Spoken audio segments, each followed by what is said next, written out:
Relief coming earlier than expected for the sewage-affected South Coast businesses and residents. That's our top story in our Barbados Today evening news update for Thursday, February the 15th. I'm Emmanuel Joseph. Thanks for joining us.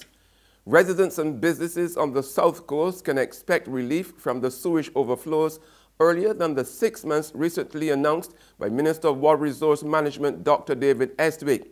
Acting General Manager of the Barbados Water Authority, Charles Leslie, today announced significant progress on digging of the 300-foot injection well, which should resolve the long-running sewage leaks, at least in the medium term.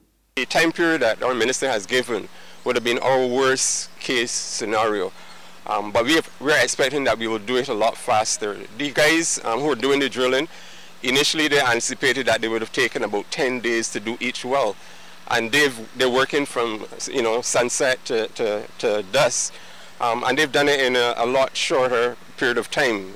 We're also doing the installation of the pipe work, and that is looking as though it's going to be a lot shorter period as well. So the time period that the minister had given was the worst case scenario. We're hoping to be able to get these wells, for instance, completed, at least the first one, by next week. Meanwhile, Leslie is telling businesses along the Fontebelle and Cheapside City area that have been affected by the foul odor emanating from the Bridgetown sewage treatment plant this week that the delay in fixing the problem was unavoidable. The bacteria is now regenerating. Is regenerating at a slower process than we anticipated, because it was disrupted when we had a discharge into the clarifiers by some waste coming into the plant. So we are slowly working on that. Our chemists, our biochemists are working on that to try to neutralize it. Normally the pH would be around 6 or 7, which would be around about neutral.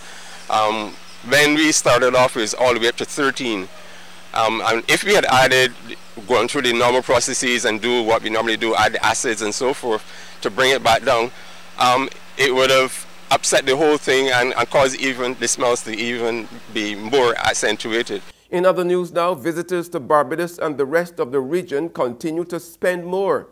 Acting Director of Research with the Barbados-based Caribbean Tourism Organization, Ryan Skeet, told a media briefing at his Warrens St. Michael headquarters this morning that stay-over tourists to the region surpassed 30 million last year for the first time and spent about US $37 billion despite the devastating hurricanes in September.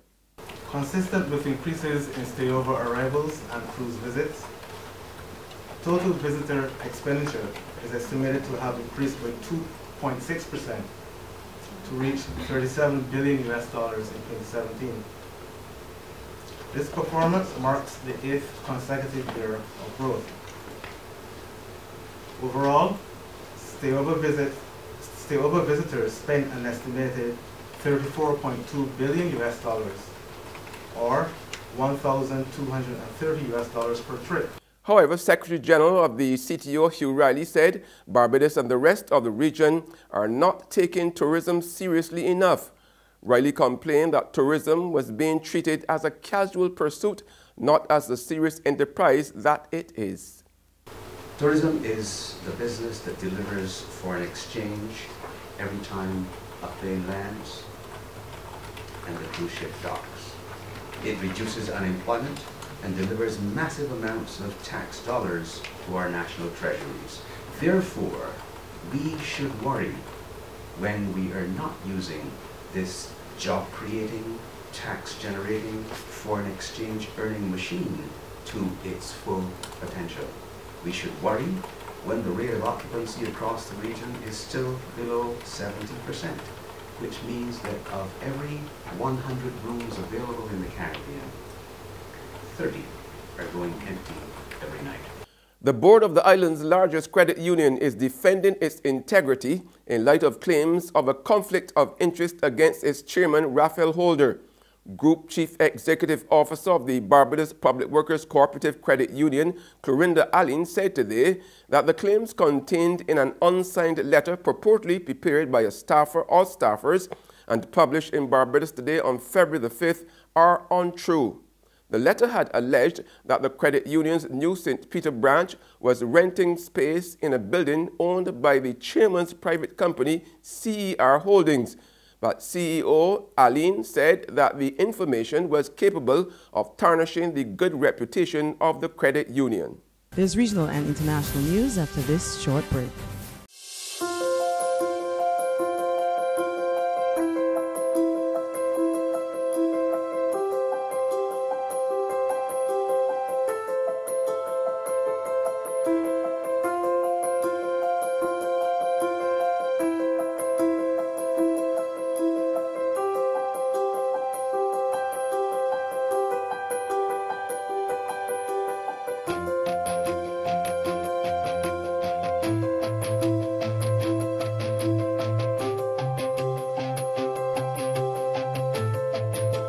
Barbados Today, news you can trust.